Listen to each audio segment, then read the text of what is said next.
白鹿多项身世内幕曝光，无经济挂靠，手握独资工作室。网友：这类学历多是初中厌学学渣。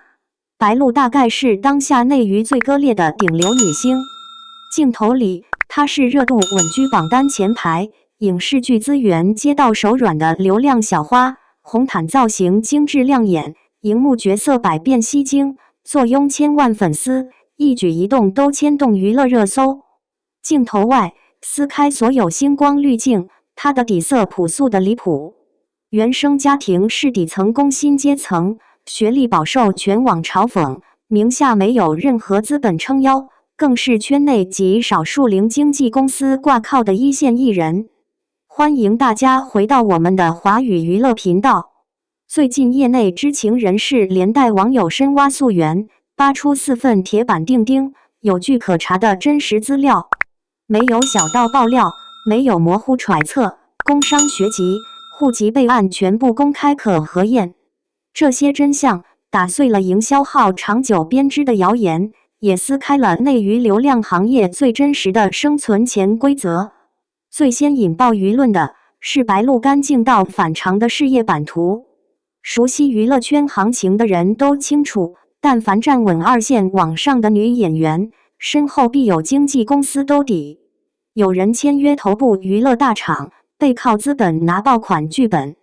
有人绑定老牌经纪人，靠着人脉对接高端商务资源；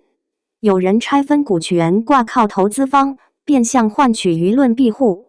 艺人看着光鲜，本质就是资本包装出来的产品。剧本选什么角色，穿搭走什么风格，社交账号发什么内容，接不接商业推广，全部无权做主。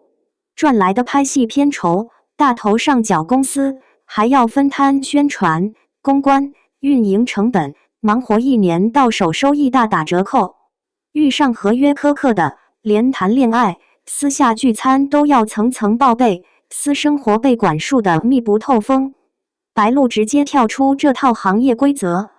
全网核验工商公示信息，他过往只关联过3家文娱主体，2家早年开设的个人工作室，早已办理注销手续，彻底清零关联。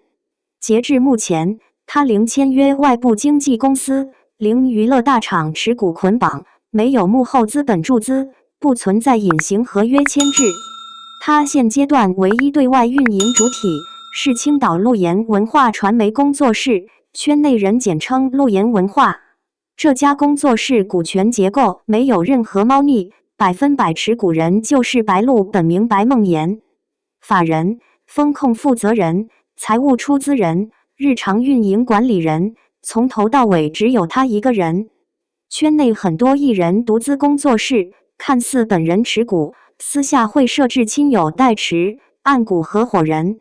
要么绑定制片方分红，要么挂靠宣传公司分流资源，明面独立，实则依旧被资本拿捏。路研文化完全不一样，不承接外部艺人业务，不对外承接商演外包，不掺和影视投资分红，全员编制只为服务白鹿艺人。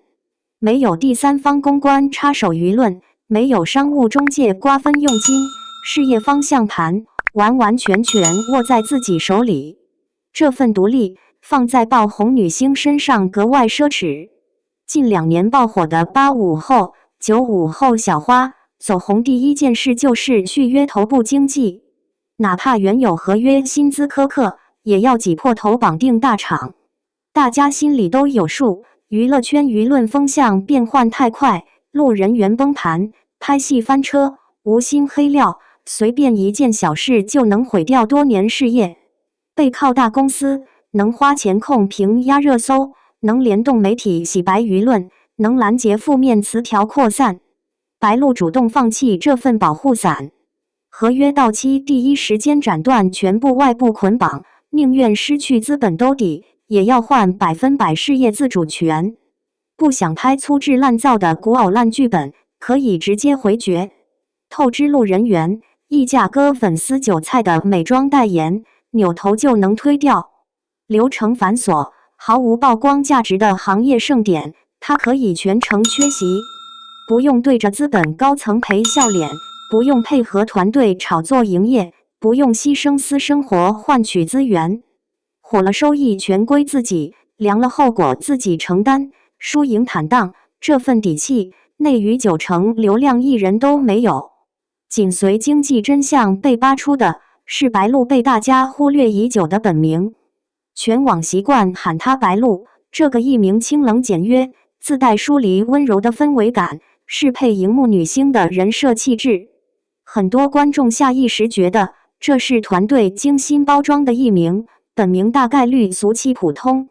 可所有官方备案资料摆在眼前，工商登记、学籍存档、户籍证件、纳税备案，全部登记本名白梦妍。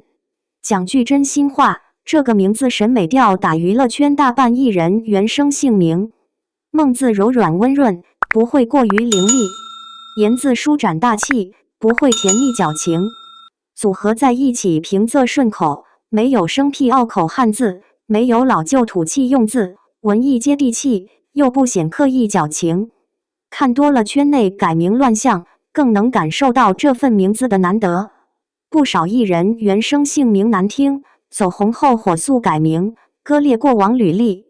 还有大半艺人跟风找命理师测算八字，强行替换姓名改运势，改掉父母取名的心意。白鹿从走红到现在，从未避讳本名。采访被问到姓名由来，她大方直白回应。粉丝线下见面会，坦然回应本名称呼。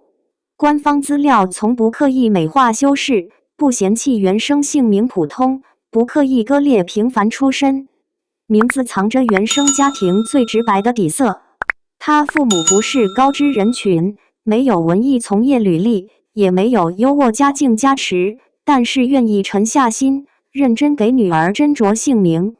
不敷衍，不跟风，不功利，简简单单2个字，藏着普通家庭最质朴的爱意。也正是这份平凡朴素的家境，连带学历争议彻底发酵，成为全网炒了数年的最大黑点。长久以来，抹黑白鹿学历的通稿漫天飞，营销号统一口径造谣，他早早辍学打工，只有中专文凭，文化素养极低，不配饰演书香人设角色。还有账号带节奏，指责他刻意美化履历，隐瞒低学历过往，立精致上进人设，表里不一。所有抹黑言论全部经不起核查，纯属造谣抹黑。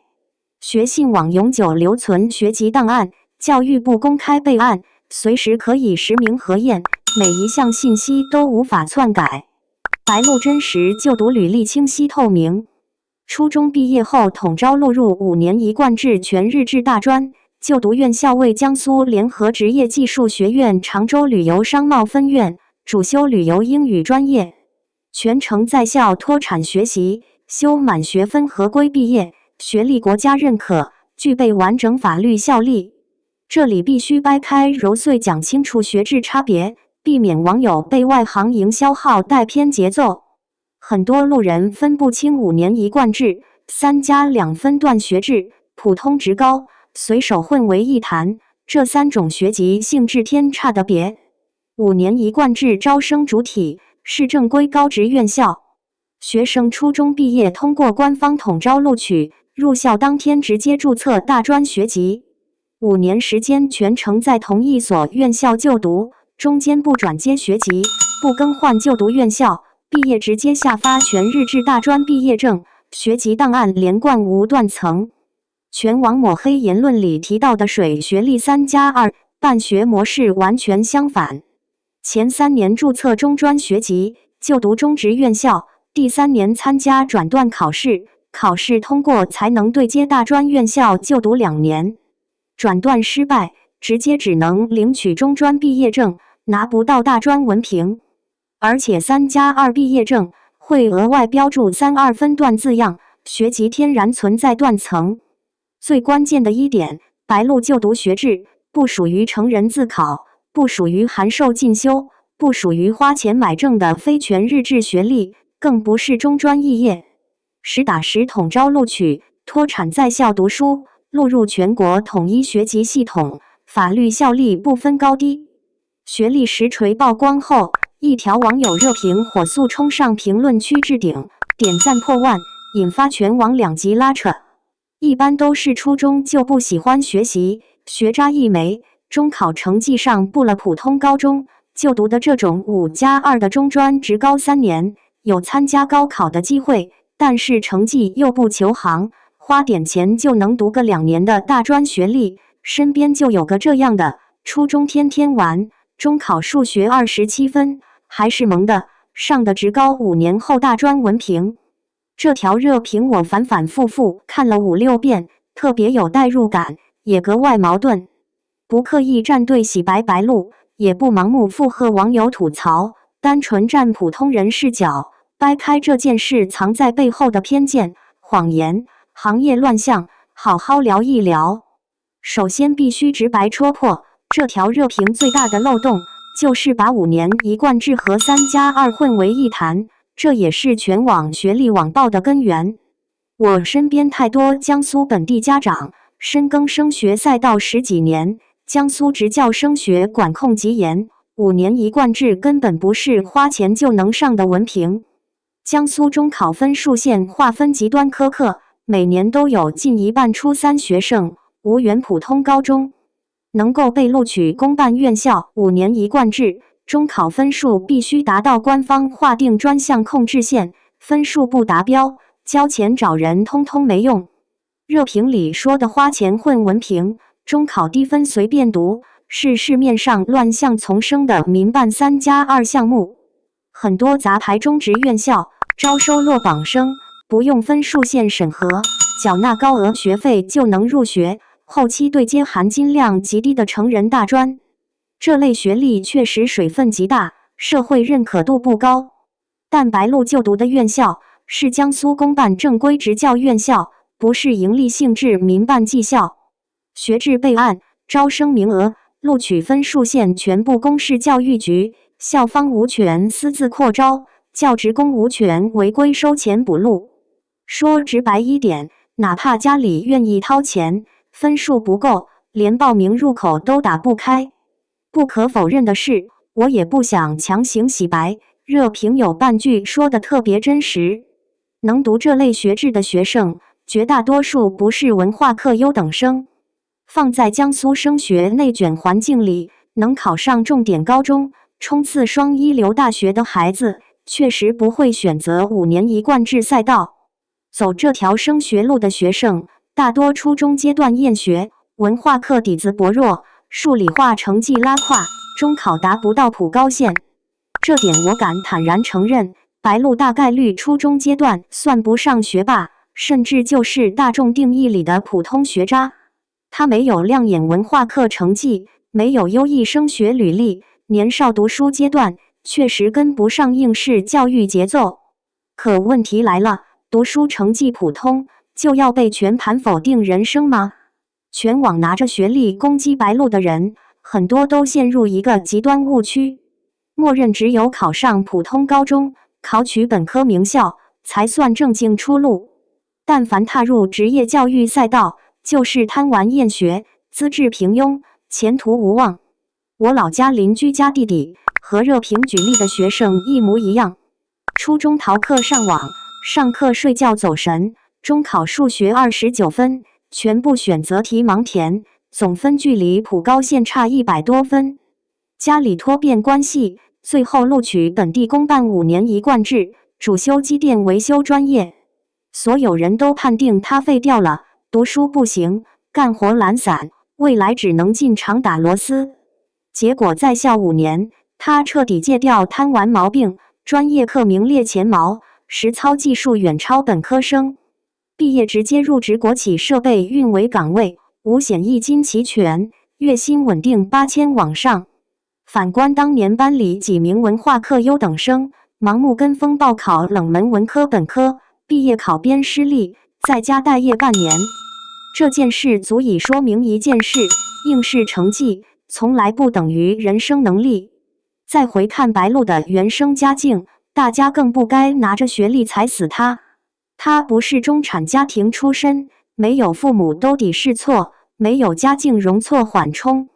父亲常年深耕铁路一线，户外维修岗位，风吹日晒巡检铁轨，暴雨暴雪天气加急抢修线路，节假日全员轮班值守，属于高强度高危基层工种。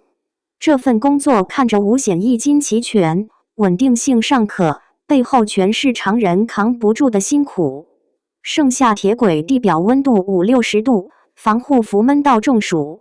寒冬风雪刺骨，露天作业手脚冻伤是常态。遇上线路突发故障，深更半夜紧急到岗抢修，通宵加班是家常便饭。母亲也是普通流水线工人，朝8晚6按时打卡，重复枯燥工序，薪资微薄，全家收入来源全靠2份底层体力工作堆砌，家境拮据安稳，但是毫无抗风险能力。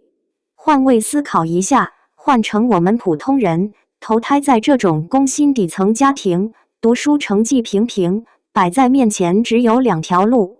第一条，死磕文化课，埋头苦读冲刺本科，天赋不够，家境普通，大概率苦读多年依旧落榜，白白消耗家里积蓄。第二条，务实选择公办职教赛道，手握合规学历，尽早习的技能，减轻家庭经济负担。白鹿选了第2条最务实的路。他读旅游英语专业，不算热门高薪专业，但是实用性极强。口语、礼仪、文旅实务、对外接待，每一门课程都是落地技能。他后续转型做网红，面试艺人，对接商务接待，谈吐分寸感，临场应变能力，全部来自这份专业积累。很多网友嘲讽他学历低，没文化，可大家仔细观察圈内一众艺人，不少名校本科、硕士艺人，台词功底拉胯，拍摄全程念数字，待人接物傲慢无礼，文化素养形同虚设。反观白鹿，直播谈吐接地气，采访逻辑清晰，待人分寸得体，没有高高在上的架子。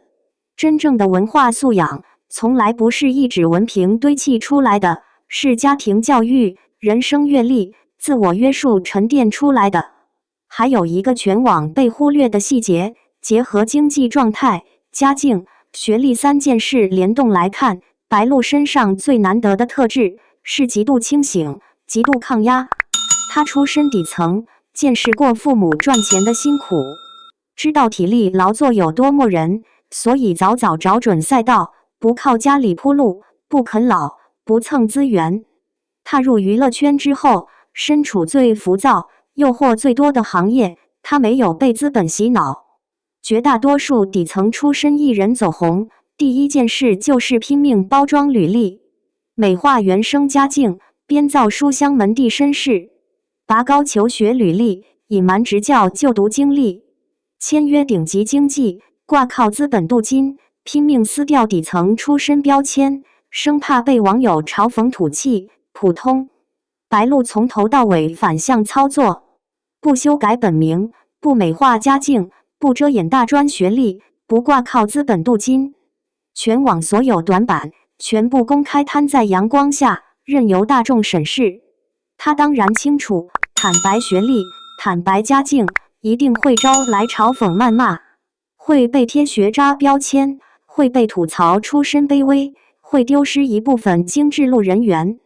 可他依旧选择坦诚，不愿意造假立人设，不愿意割裂原生家庭，不愿意背叛年少普通的自己。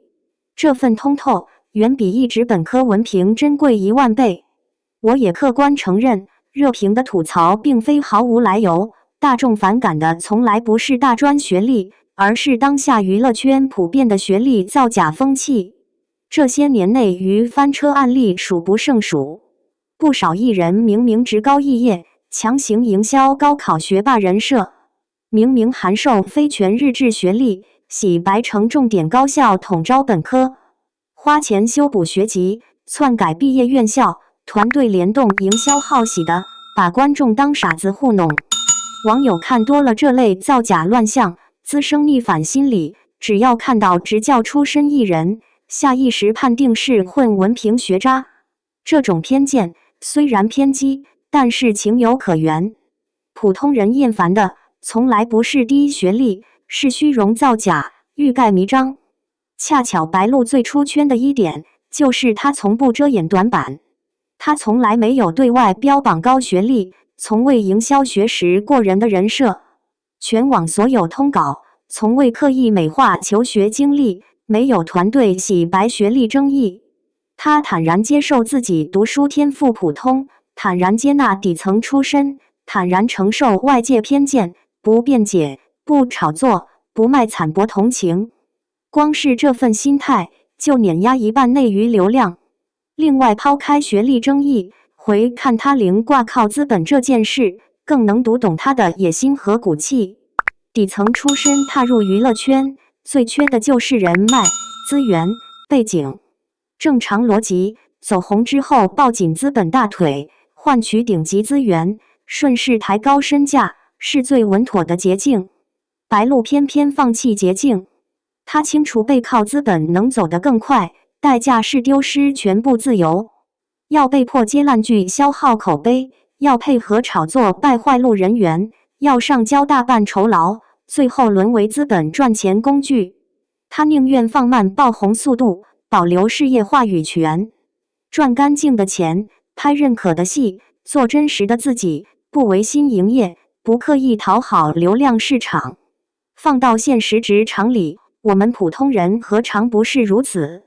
很多人为了高薪，妥协内卷加班，妥协不合理制度，妥协职场潜规则。很少有人愿意舍弃安稳红利，换取人格自由。从这点来说，白鹿的勇气远超荧幕上呈现的样子。最后聊一句最直白、最扎心的心里话：我们没必要神化白鹿，她不是完美艺人。演技有短板，拍戏状态有起伏，偶尔营业情商翻车，年少素人时期也留下过争议片段。他就是一个有优点、有瑕疵、极其真实的普通人。我们更不必拿着学历、出身审判他。应试教育筛选的是做题天赋，不是人品高低，更不是人生价值。中考失利，无缘普高，就读职教院校，从来不是人生污点。靠自己打拼立身，不靠家境铺路，不靠资本镀金，不造假立人设，这份坦荡远比满分试卷、名校文凭体面。那个中考文化课平平，出身工薪底层的小姑娘，踩着飞翼踏入娱乐圈，手握100%自主事业，守住本心不飘不躁。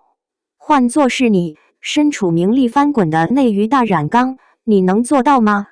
欢迎把你的观点写在评论区，我们一起理性讨论。